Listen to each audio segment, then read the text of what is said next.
और यूक्रेन में क्यों फ्लॉप हो रहे हैं रूस के मिसाइल हमले? रूस ने जंग में क्यों उतारा है सोवियत कालीन टैंक?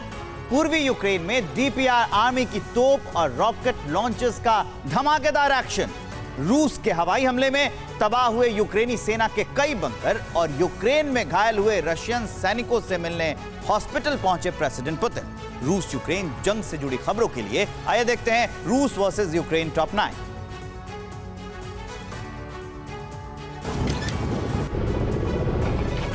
रूसी रक्षा मंत्रालय ने अपने सबसे मॉडर्न हेलीकॉप्टर K-52 के हमले का एक वीडियो जारी किया है, जिसमें रूस का ये घातक हवाई योद्धा यूक्रेनी सैनिकों की कमांड पोस्ट पर ताबड़तोड़ फायरिंग करते देखा जा सकता है। रूसी रक्षा मंत्रालय ने इस धुआंधार हमले में यूक्रेनी सेना की पोस्ट को तहस नहस करने का दावा किया है।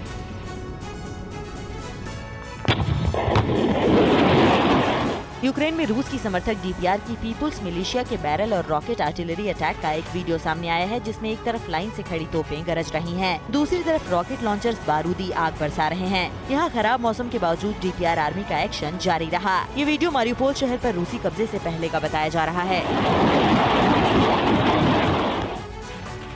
रशियन नेवी ने बुधवार को यूक्रेन के जैपोरिजिया शहर पर मिसाइल अटैक किया है, जिसमें हवाई जहाज और हेलीकॉप्टर का इंजन बनाने वाली एक कंपनी के प्लांट पर जोरदार हमला हुआ। रूस की इस बमबारी में एक यूक्रेनी नागरिक की मौत हो गई, जबकि 3 लोगों के बुरी तरह से घायल होने की खबर है। रूस के इस विस्फोटक हमले का सीसीटीवी वीडियो भी सामने आया है। यूक्रेनी सेना के एंटी टैंक वेपन और ड्रोन हमलों ने सैकड़ों रशियन टैंकों को तहस नहस कर दिया। यूक्रेनी मोर्चे पर रूसी टैंकों को लगातार मुंह की खानी पड़ रही है। यूक्रेन में ध्वस्त पड़े रशियन टैंकों की कई तस्वीरें सामने आ चुकी हैं। परेशान होकर रूस ने अपने T-62 टैंकों को जंगी मैदान में उतारने का फैसला किया है। सोवियत काल के इन T-62 टैंकों को ट्रेन के जरिए यूक्रेन भेजने का एक वीडियो सामने आया है।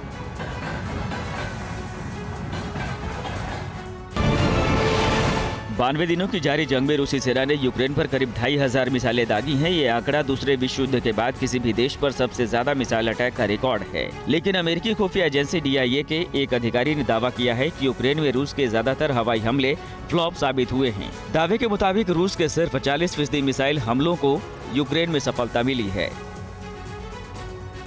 पूर्वी यूक्रेन में आगे बढ़ने के साथ रूसी सेना अपने पीछे लाशों का ढेर छोड़ती जा रही है। यहाँ रशियन आर्मी के मचाए कत्लेआम की तस्वीरें अब सामने आने लगी हैं। लुहांस्क प्रांत में रशियन हमलों में मारे गए करीब 150 लोगों के शव को एक साथ दफनाया गया। यूक्रेन के राष्ट्रपति के सलाहकार के मुताबिक पूर्वी यूक्रेन में रूस को मिल रही सामरिक सफलता ने यूक्रेन के लिए खतरा बढ़ा दिया है।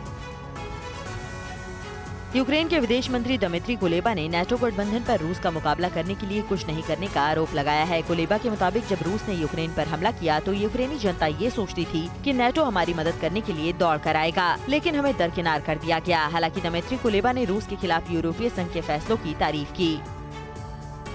यूक्रेन के विदेश मंत्री दमित्री कुलेबा ने कहा कि अगर रूस बातचीत में भरोसा दिखाएगा तो यूक्रेन इसके लिए पहले से कोई शर्त नहीं रखेगा, लेकिन ये बातचीत वैसी नहीं होगी जैसी जंग के पहले महीने में हुई थी, जिसमें रूस मेज पर कागजात फेंक रहा था। कुलेबा के मुताबिक रूस जानबूझकर ऐसी शर्तें रख रहा था जिसे यूक्रेन कभी स्वीकार नहीं कर सकता था।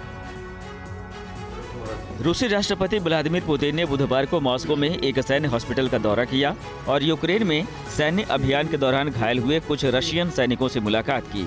इस दौरान पुतिन के साथ रूसी रक्षा मंत्री सर्गेई शोइगु भी मौजूद रहे। प्रेसिडेंट पुतिन ने डॉक्टरों और सैनिकों से बात करते हुए उन्हें सरकार की तरफ से हर संभव मदद देने का भरोसा दिया। न्यूज़ टॉप 9 रोज सुबह 7 बजे और शाम 7 बजे सिर्फ TV9 भारतवर्ष पर।